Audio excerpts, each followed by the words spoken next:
What's up guys, it's Ed back again from TechSource and welcome to yet another detailed camera comparison test. This time we are facing off the iPhone 6s Plus against the Galaxy Note 5, but before we jump into the samples, let's take a quick look at the specs. The iPhone 6s Plus has a 12 megapixel rear-facing camera with an aperture of 2.2 that can shoot up to 4K resolution, whereas the Galaxy Note 5 has a 16 megapixel camera with a 1.9 aperture that can also shoot up to 4K resolution. For front-facing cameras, the iPhone 6s Plus has a 5 megapixel camera that can shoot up to 720p, and the Note 5's 5 megapixel camera can shoot up to 1440p. So without wasting any more time, let's sit back, relax, and take a look at some samples.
When it comes to autofocusing, the 6s Plus does a great job. It utilizes its Focus Pixels feature to detect the object quickly and focus with 100% accuracy. The Note 5 has blazing fast focusing speeds, and it's a lot faster than the iPhone 6s, and I find that funny because last year it was the complete opposite. It seems like the roles have been reversed. For daytime video, both phones shoot really crispy video at 4K resolution. The Note 5 has a much wider field of view and has much warmer colors compared to the cooler colors of the iPhone 6s. The iPhone, however, has a better dynamic range. If you guys pay attention to the mountains in the back, you can see that it's overexposed on the Note 5, whereas it's not so much on the 6s. When it comes to low-light video, the Note 5 appears to have brighter and more clear footage. Then again, it's kind of expected with an aperture of only 1.9 compared to the iPhone's 2.2. There's also a lot less noise from the Note 5 footage. For the stabilization test, both phones were shot in 4K resolution and were strapped on a device to ensure a very accurate stabilization reading. And from the footage, it's evident that the Galaxy Note 5 has a much better optical image stabilization. What's up guys, and welcome to the front-facing video and microphone quality test portion of the video between the iPhone 6s Plus and the Galaxy Note 5. Both of the cameras are being shot in its highest resolution, and also there will be an audio icon somewhere on the screen that will indicate which phone's audio is being used. Also, if you guys are listening to this on your headphones, you can hear the background noise. I'm going to stay quiet for a bit.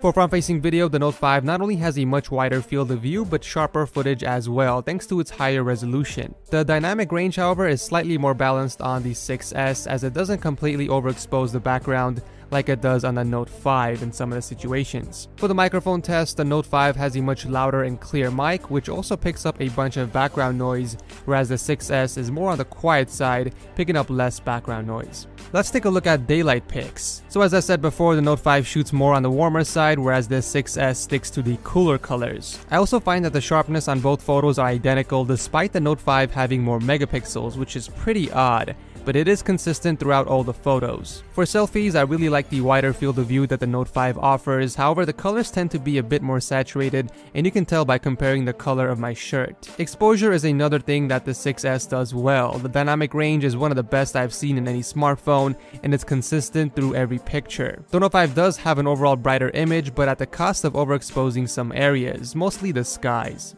You can't even see the clouds on any of the Note 5 pictures, whereas it's completely visible on the iPhone 6S.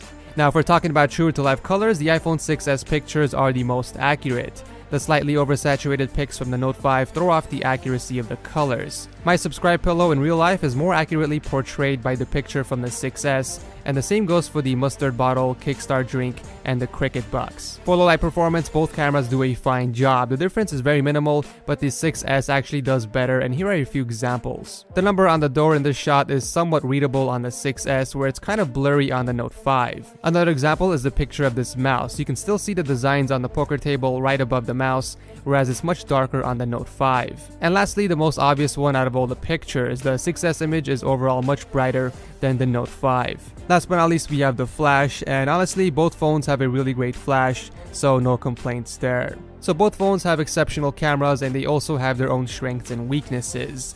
I honestly can't pick a winner in here, but the results were right in front of you, so let me know which phone you think has an overall better camera, the 6S or the Note 5. So that does it for this video. If you guys enjoy my camera comparisons, feel free to hit that like button and let me know which phone you want to see go up against the 6S by dropping a comment down below. Thanks again so much for watching, and I'll see you in the next video.